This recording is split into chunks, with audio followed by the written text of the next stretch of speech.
We think they can get the transaction completed, but with conditions. We think at the extreme they could completely structurally separate the company into two, almost a network company, and just the customers, which they could sell the customers to T-Mobile. But in between, there could be kind of versions of that where they would sell off some spectrum or some of the network to ensure that we have basically a fourth network competitor out there. But I think a transaction would still make sense and they can get it done. And when you look at these earnings, I mean, are you even focused on these earnings, or are you just waiting for the deal?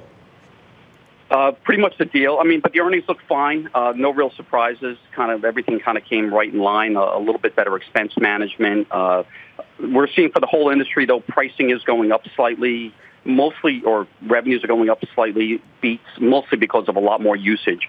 We're still seeing wireless data volumes going through the roof, a lot of new kind of add-on devices that customers are using. So the health of the industry is good. But Sprint and T-Mobile are arguing if they can get together, they can go compete with the wireline industry, the cable TV industry primarily, and add on a cable TV bundle into their wireless plans, and they'll have enough spectrum and network that you can essentially get everything you need from wireless, so you won't need a wireline network anymore.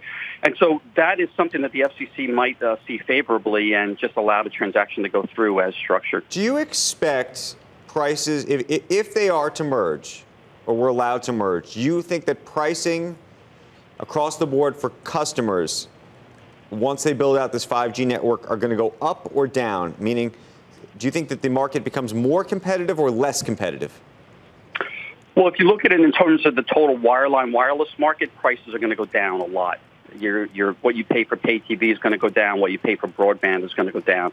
If you look at just wireless, I think consumer bills will go up, but primarily from a lot more usage. They're going to look to double, triple the amount of wireless data that you use. Let me ask the question differently. If you don't allow these companies to merge, does the industry get more or less competitive?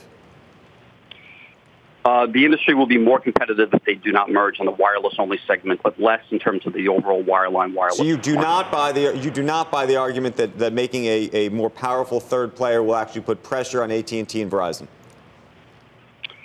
No.